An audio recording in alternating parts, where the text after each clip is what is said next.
Bismillahirrahmanirrahim. Assalamualaikum warahmatullahi wabarakatuh. Alhamdulillahirabbil alamin. Saya panjatkan puja dan puji syukur terhadap Allah Subhanahu wa taala yang mana pada kesempatan hari ini saya dapat praktek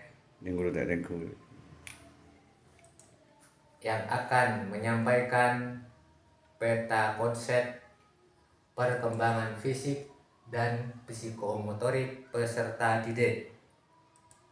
Nah, sebelumnya perkenalkan terlebih dahulu, nama saya Nahraji dari SDN Gentong 1, Kecamatan Taman Kerocok, Kabupaten Bondowoso, Jawa Timur. Tentunya cukup perkenalan sedikit saja perkenalan dari saya. Langsung saja saya akan menyampaikan tentang perkembangan fisik dan psikomotorik peserta didik. Nah, di mana kami akan menyampaikan menelaah definisi perkembangan fisik dan psikomotorik peserta didik. Yang kedua, menguraikan karakteristik perkembangan fisik dan psikomotorik peserta didik. Yang ketiga, mendeteksi faktor yang mempengaruhi perkembangan fisik dan psikomotorik peserta didik. Lalu yang keempat, menganalisis generasi milenial dalam pembelajaran. Definisi perkembangan fisik dan psikomotorik peserta didik. Kalau sudah berbicara tentang perkembangan peserta didik, berarti bicara tentang kemampuan atau skill peserta didik.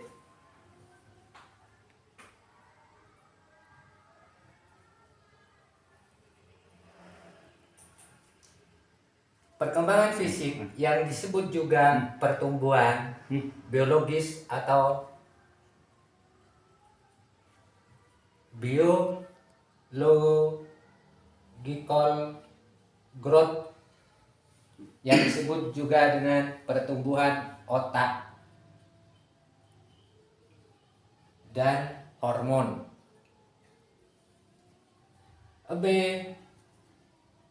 Kuhlon mengemukakan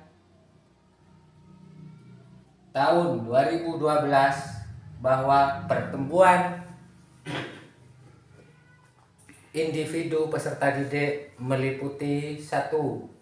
Sistem saraf, lalu yang kedua otot-otot, yang ketiga kelenjar endokrin, lalu yang keempat struktur fisik tubuh individu peserta didik.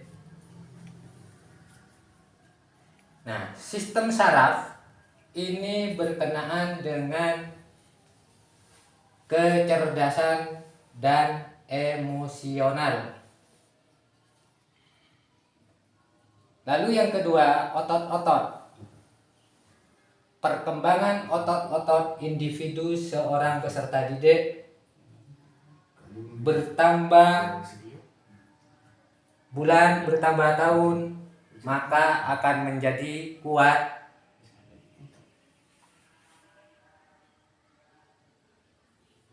Lalu yang ketiga, kelenjar endokrin. Yang keempat, struktur fisik atau tubuh. Jadi Kuhlon mengemukakan 4 aspek. Yang pertama yaitu tadi sistem saraf, yang kedua otot-otot, yang ketiga kelenjar endokrin, lalu yang keempat struktur fisik atau tubuh. Terus selanjutnya perkembangan fisik motorik. Nah, perkembangan fisik motorik ini ada dua, yaitu keterampilan motorik halus dan keterampilan motorik kasar. Keterampilan motorik halus meliputi yaitu kecekatan tangan, misalnya memegang, menulis, dan seterusnya. Yang kedua, keterampilan motorik kasar. Keterampilan motorik kasar ini contohnya misalnya berlari, melangkah, melompat, dan seterusnya. Lalu yang B, karakteristik perkembangan fisik dan psikomotorik peserta didik.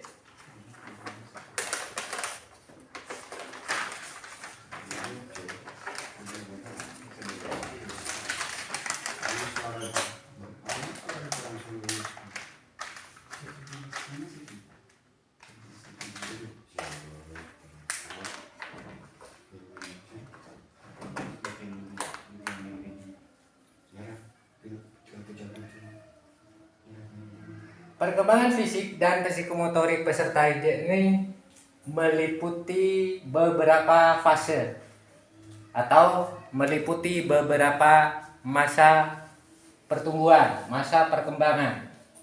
Yang pertama, masa kanak-kanak 0 sampai 5 tahun. Yang ketiga, masa usia 5 sampai 7 tahun. Yang kedua itu perkembangan fisik dan psikomotorik peserta didik atau individu seorang anak usia 5 sampai 7 tahun. Yang ketiga, masa anak usia 8 sampai 9 tahun. Yang keempat, masa usia anak 10 sampai 11 tahun. Yang kelima, masa anak usia remaja. Yang keenam, perkembangan fisik pada masa dewasa. Terus selanjutnya, menurut Hidayat dan Nur tahun 2018, perkembangan psikomotorik pada masa usia anak umur 3 tahun. Terus kedua, pada masa usia 4 tahun. Yang ketiga, perkembangan psikomotorik umur 5 tahun. Yang keempat, perkembangan psikomotorik usia anak 6 tahun sampai 12 tahun. Lalu yang kelima, masa remaja dan masa dewasa.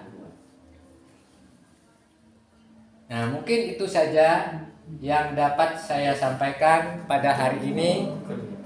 Mudah-mudahan walaupun sedikit peta konsep dari saya, mudah-mudahan Bapak pembimbing, Bapak dosen pembimbing berkenan dalam saya menyampaikan peta konsep yang saat ini saya praktekkan. Demikian apa yang saya dapat sampaikan. Saya akhiri, wabillahi taufik wal hidayah. Wassalamualaikum warahmatullahi wabarakatuh.